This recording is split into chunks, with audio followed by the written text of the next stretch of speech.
Don't tell the Democrats. Uh-oh. The media machine is very upset. The mob is not happy with Dr. Anthony Fauci. He's losing a little bit of sainthood status today because he said yesterday on Good Morning America there's no appetite for a lockdown. Uh-oh. Uh-oh. Yesterday, ABC, Good Morning America, Dr. Fauci with Robin Roberts. Dr. Fauci, do you believe that we're headed for a national lockdown? You know, I don't know. We would like to stay away from that, Robin, because there is no appetite for locking down on the American public. But I believe that we can do it without a lockdown. I really do. I mean, sometimes when people talk about the measures that I'm suggesting we double down on, they equivocate that and say that, well, that makes that not a lockdown. It isn't necessarily lockdown. You could still get businesses going. You could still have economic forward thinking while you're doing that. You don't necessarily have to shut everything down. Hopefully, we won't have to do that. If we can do the public health measures, we wouldn't have to do that. So I saw some liberal publication, and incidentally, I've got a new approach. I'm tired of giving these lefties credit. I'm tired of playing in the Twitter sandbox and Facebook. I'm so sick of these big tech monopolies and the stranglehold that the minority left has on America. And so from now on, listen, when I reference some of these things that come across my desk, I'm not going to give them credit.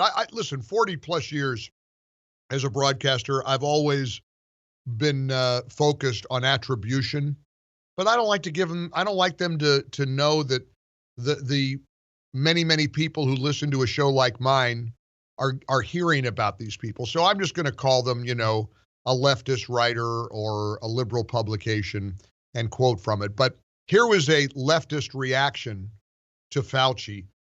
Fauci has been a terrible messenger on this for a very long time. The politics is the science here. If a significant minority won't stop spreading death, then science says death will continue to spread.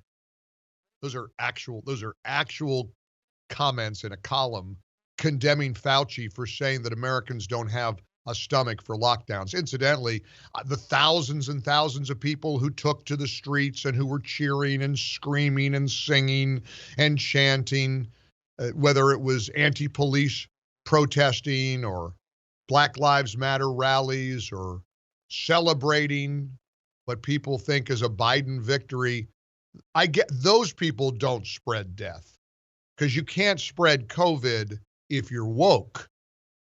You only spread COVID and death if you're a Trump supporter.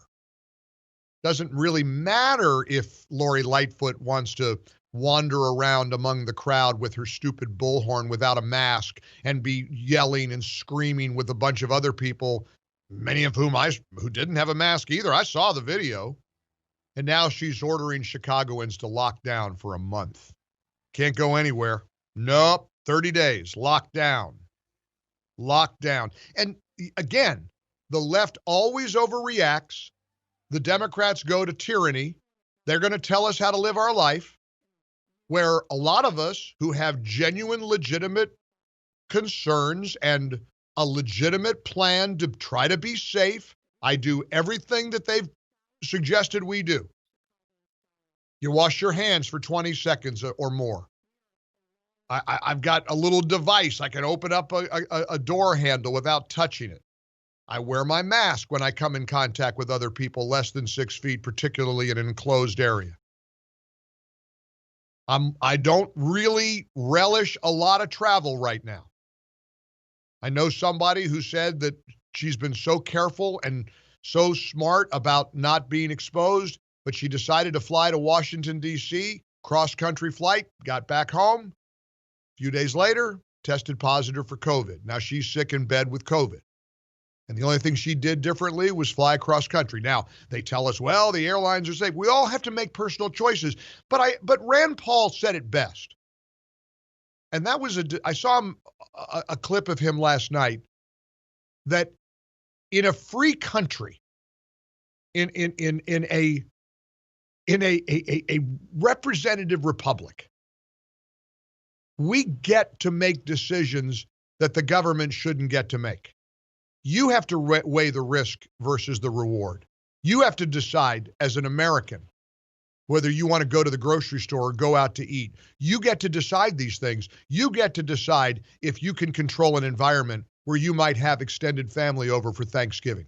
I'm struggling with it right now. I've been so excited about a trip that I put together for my kids and my granddaughter. I haven't seen them all year. I miss them so much. It hurts. It hurts. And I wanted to go. I had it in my head. Let's do like a ski trip. Let's do snow. And we found a wonderful place, and it was all booked, and it's all set, and I'm flying them all in for all different parts of the country. And my second oldest son is a diabetic, a type 1 diabetic. He's vulnerable. His body is been through a lot.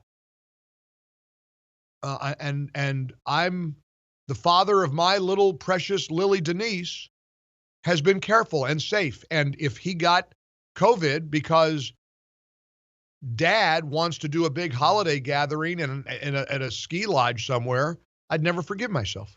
I couldn't live with myself. So I'm rethinking that. But those are just, I don't want the government to force me. We looked at maybe going to Vermont. The government in Vermont says if you go to a hotel in Vermont from another state, you got to quarantine in the hotel for 14 days. That's a good plan. That's great. That'll be great. That's got to be great for the hotel industry in Vermont. I got to believe a lot of Vermonters aren't staying in hotels in their own state. But Vermont's closed for business in the hotel industry. Other states don't have those kind of requirements, but these are what we're all trying to navigate through. And these are tough times, and they're challenging times. And we need each other. And we're going to get through it all.